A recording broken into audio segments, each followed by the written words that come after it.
Okay, I'm going to have a long version and a short version of this video because I started out with what was supposed to be a short version and it ended up being over an hour long. So stay tuned for a longer version explaining this stuff in more depth. But something big, I think, occurred to me recently, and I've always struggled with how to understand the 365.24 days that seems to be so prevalent in modern science. And I've pulled out spreadsheets and I've drawn schematics and I've just tried to understand what is the voodoo going on here. Like, what are they doing? Where does this come from? I mean, there's not 365.25 days in a year. There's either 365 or 366, depending on if it's a leap year. But where is this 0.25 coming from? Like, how does that work? What on earth is going on? Are they trying to squeeze in a couple extra seconds a day? And when I Googled this, I was just getting a bunch of scientific high-floating palumbo. Like, it was just talking about mass and speed and different planets rotating faster or slower, but it didn't actually explain in layman's terms what's going on with this 65.24 or whatever. And something just occurred to me the other day, and I'm going to try and just make this short and sweet. And like I said, if you want more detail, you'll have to check out the longer video when I come out with that. But the thing that I realized lately is, and you need a little calendar history to understand what was going on with the Julian calendar and the Gregorian calendar.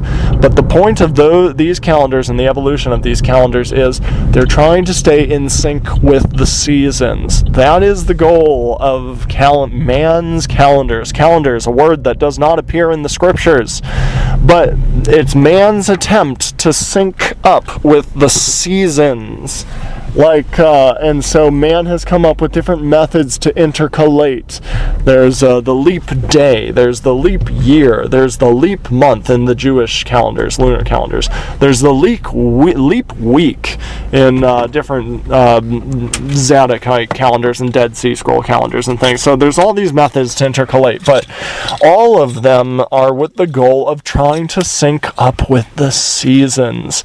And this might already make sense to some of you out there, and maybe this just occurred to me, but I finally figured out how to understand and think about what's going on with the 365.25 days, if that's true. And it seems like it might be true because the Gregorian calendar hasn't drifted from the seasons in quite a while, if at all. So, I mean, it might not be exact, but it seems like they must be pretty close. So what is the 365.25 days? Well, it's the season. It's the duration of the seasonal year. That's what they're trying to sync up with. They're trying to get their number cycles and their calendars to sync up with the seasons. And the seasons are what run at 365.24 days in theory. How is that possible? You need to realize what causes the seasons.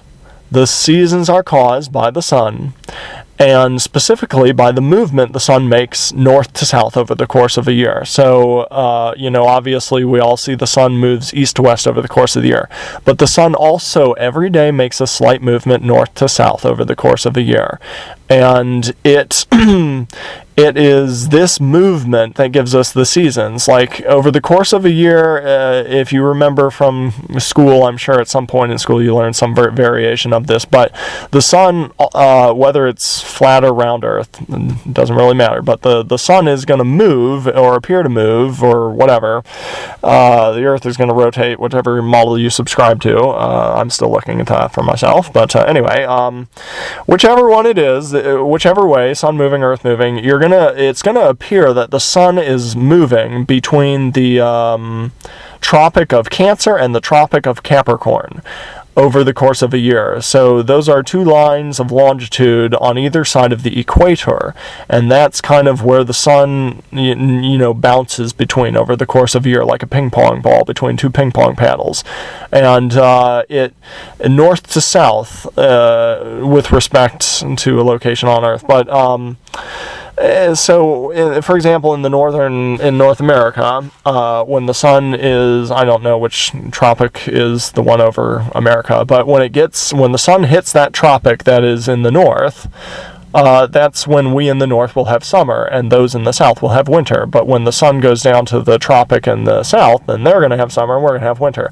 But the point is, the duration of the seasons is based on that north-south cycle. There are two movements of the sun. You got to think about this on a coordinate system. Like XY coordinate, and the sun will move left to right, east to west, but it also moves north to south, and it is the north-south movement that gives us the seasons, and it is the north-south movement and the seasons that give us 365.25 days. And it takes 365.24 whatever days for the seasonal cycle to complete itself, for the north-south movement of the sun to complete itself. So try and again put this simply so you can visualize it.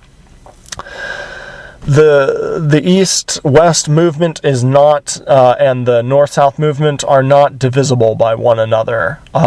They're not divisible by one another, and that could be by intelligent design. And I recommend you watch my longer version that I'll be coming out with for more information on that. But the nutshell is they are just not divisible, and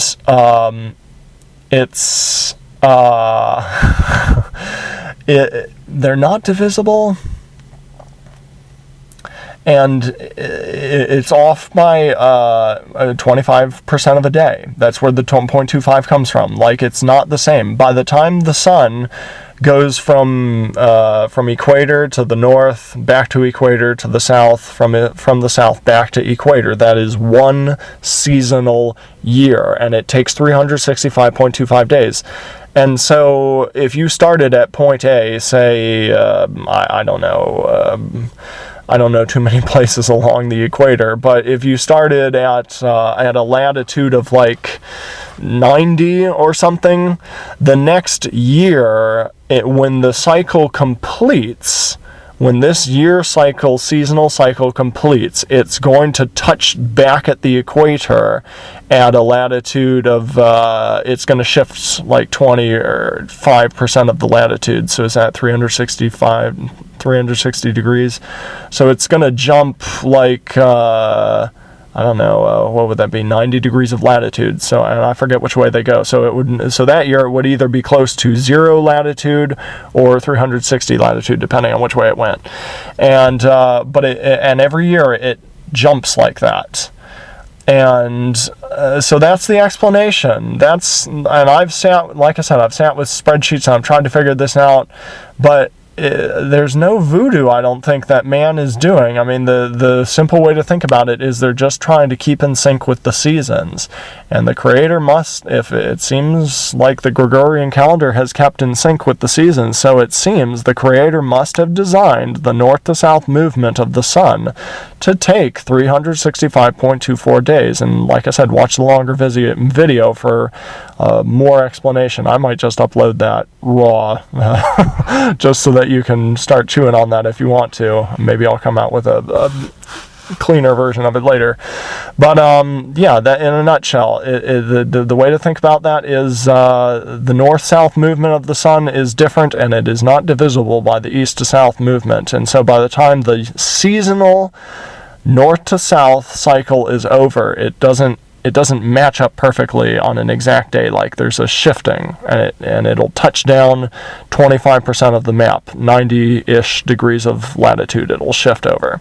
And then the next year it'll shift another 90 degrees of latitude when that cycle completes, the seasonal cycle completes, the north to south movement completes. And then the next year it'll shift another approximately 90, and the next year it'll shift another approximate 90, and you'll have worked your way back around approximately to that point A where you started. And that's why on that year, to stay in sync with the seasons, you will have accumulated an extra day. And that is why, they just say that the year has 365 days for 3 years, and then on the fourth year they say it's 366. But really, it's because the season duration, the north to south movement, actually does take 365.25 days to to do its cycle. And so when you add 4 of those together, that's where those other, so the calendar, the Gregorian calendar, and man's attempts, the calendars, they're all trying to sync up with the seasons. And I mean, it's just staring us in the face, but I would like to encourage you. I think the seasons are the year cycle.